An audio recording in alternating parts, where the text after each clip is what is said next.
All right, we're doing some 1.4 review. And the first one we're going to do is number 2 on section 1.4 of the student journal. So number 2 is the absolute value of y plus 2 equals 8. This first step is the crux. Whenever you're dealing with absolute value,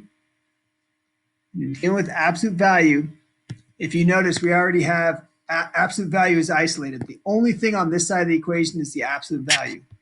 So it's isolated. So what we have to do is we have to turn this into two separate equations. In order to answer this correctly, we have to turn it into two separate equations. We have y plus 2 equals 8. And then we have y plus 2 equals negative 8. So that's the difference there. We turned it into two equations. We have our positive version, which is exactly the same, and then we have our negative version. So we made a negative answer. We have our positive and we have our negative answer.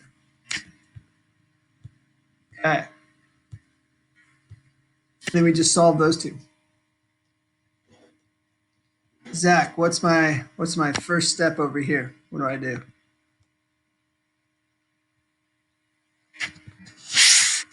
Excellent.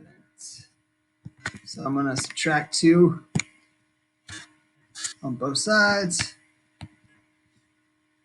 And what I'm left with is y equals 6.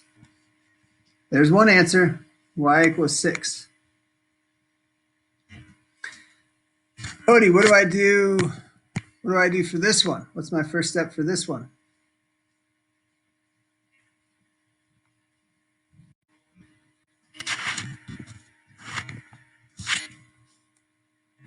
That's exactly right. I subtract 2 from this side, subtract 2 from this side. Now, please be careful. Zach, you had a bad habit of just saying, oh, my answer is y equals 6 and y equals negative 6. That's not correct. If we finish this off, y equals negative 10. So our answers are y equals 6 and y equals negative 10. Wait, how can that be y equals 6 and y equals negative 10? Well, let's check. So if we check our answers, if y is 6, if we take our 6 and we plug it in, we have 6 plus 2. The absolute value of 6 plus 2 equals 8. The absolute value of 8 equals 8. Well, that's true. 8 equals 8. So now we're going to take our answer of negative 10 and we're going to plug it in. The absolute value of negative 10 plus 2 equals 8. The absolute value of negative 8 equals 8. That's true, because the absolute value of negative 8 is 8. The distance from 0 of negative 8 is the same as the distance from 0 of 8. So those are our two answers.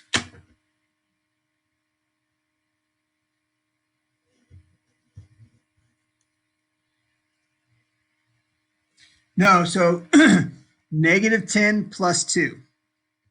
So if you have negative 10 and you add 2 to it, you're left with negative 8.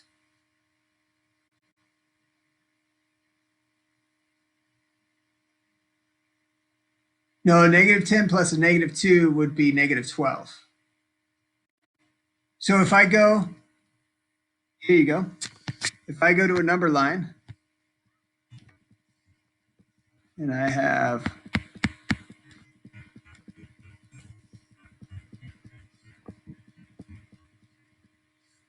I go to a number line and I start off at negative 10 and then I add, which add goes this direction. If I add 2, 1, 2, that's where I'm at right there, which is negative 8. if you subtract, if you are subtracting, subtraction goes that way. So if I add 2, to a negative, I'm getting closer to 0.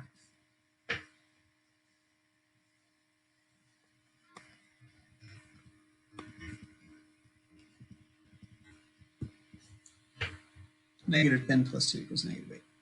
Good question. Good question. Does that make sense? Okay. Yeah, absolutely. All right. Let's go down to number 4. Make sure, even if you've done these problems before, make sure you're doing them correctly because you won't get credit otherwise. So if you just have one answer and you made it negative, make sure you're doing them right this time. The absolute value of a fraction, oh great. E over 3 equals 3. What do I do? Who can help me out?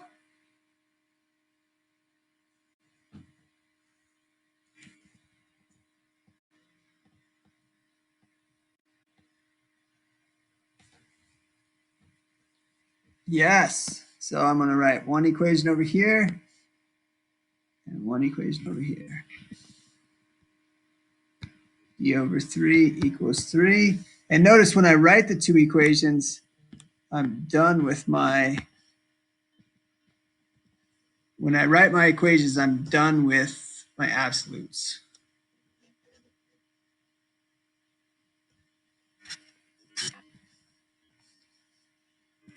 All right. What is my next step here?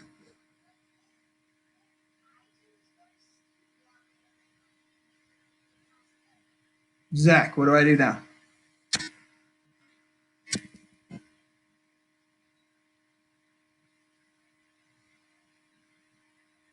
Not by d over 3, because I'm trying to isolate the d. Yes. Yes. Times both sides by 3. Because that cancels those out. So I have d equals 9. One of my answers is d equals 9. How about the other side, Cody? What do I do?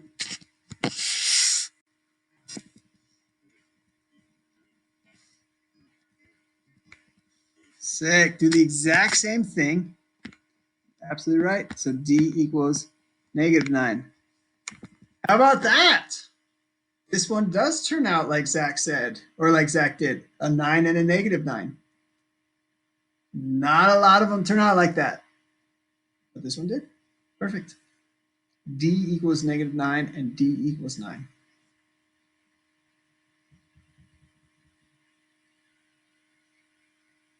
Oh, really? Oh, I must have spot checked just a couple and was like, you didn't finish half of the problem. Perfect. Perfect.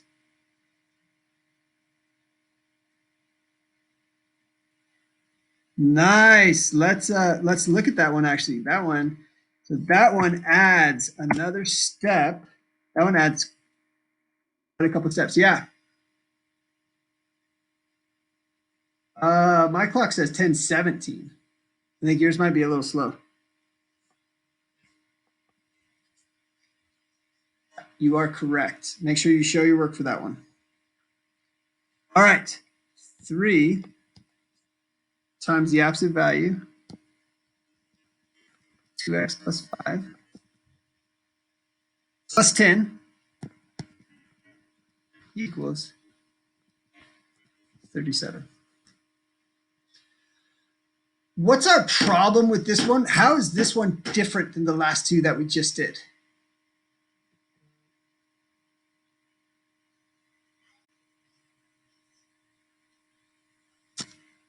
Well, I think what you said at first, we have an absolute value. We have other things on this side. So the absolute value is not isolated yet. So the absolute value is not isolated. So what we have to do first is we have to isolate the absolute value. So let's get rid of this 10. So how do we get rid of that 10?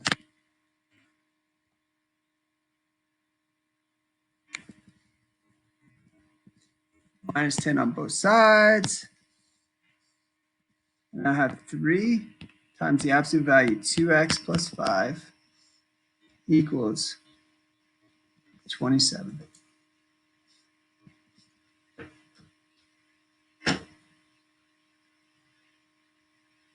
Is that what you did, Zach, for your first step?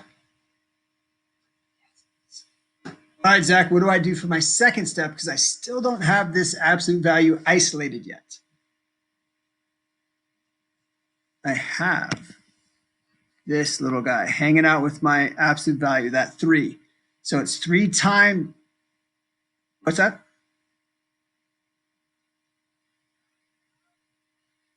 Oh, okay. Take note of this because a lot of people do that. You cannot treat the absolute value like a parentheses. The absolute value is not a parentheses. So do not distribute through the absolute value. Good thinking, but don't do it. So what we want to do, since it's 3 times the absolute value of 2x plus 5, what we want to do is we want to divide by 3 on both sides. And that gets rid of that 3. So I then have the absolute value of 2x plus 5 equals 9.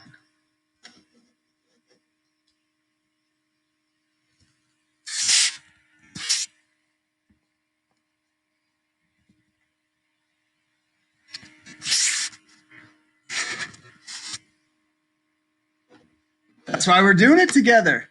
It's exactly why we're going over it. Let's see. I'm actually curious.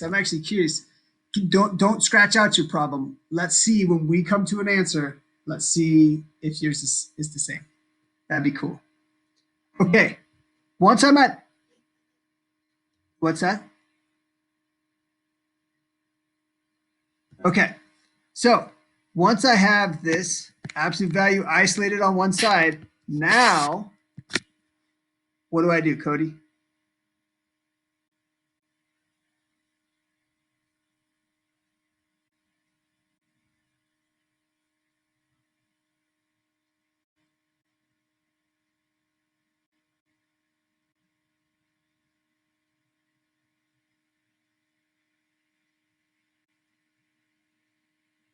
Not yet. What do I have to do with absolute values? What do I have to do first? Nice. Put two different equations. Once I have my absolute value isolated, I separate it into 2 equations. So I have 2x plus 5 equals 9. And I have 2x plus 5 equals negative 9. Nice work.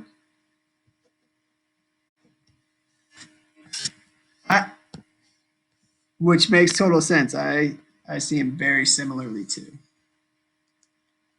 All right, now what were you saying, Zach, Cody? What do I do now?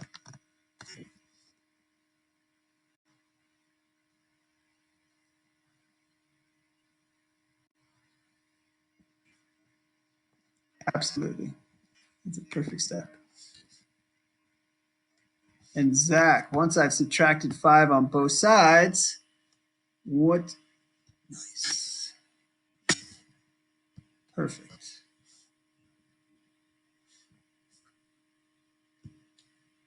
Divide by 2, and I get x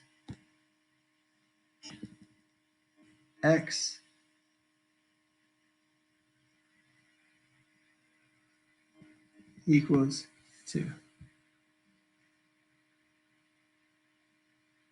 Yes, Zach. Did you raise your hand for a purpose? Or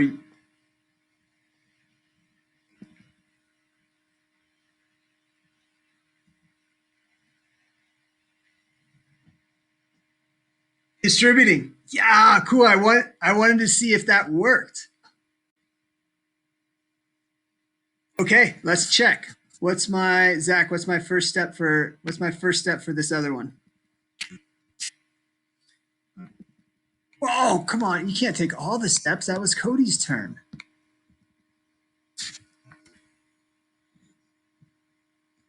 Two x equals negative 14. 2x equals negative 14. And Cody, what's my last step?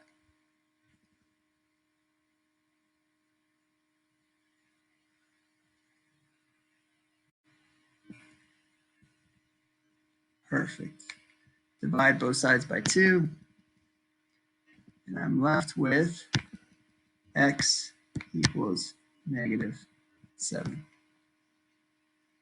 And those are the two answers. Zach, are those the two answers you got when you distributed? I want to see, I think it'd be cool to see if there's a counterexample, because I've been taught not to distribute, but I want to see if there's that's pretty cool that it worked out. All right. So yeah, I know. I think I want to try a couple and see what happens when I try a couple. Okay. You know what?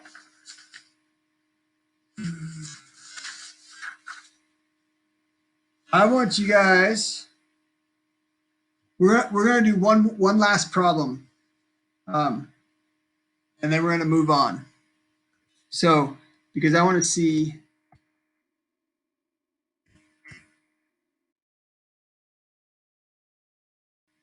Number 3. Okay. Yes. Yeah, you're right. No. So if you, so I redid this so that people wouldn't have confusion. So yesterday I redid this. So this is the master schedule, and I put the master schedule. Where's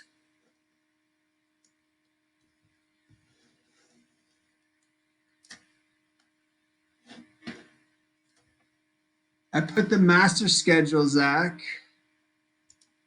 Right.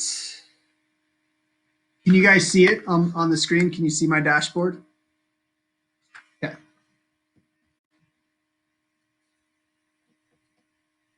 Okay. It's super slow right now. I don't know why. So oh, because we're in Zoom. Ah, that makes sense. I also have like a bunch of screens open because I keep recording.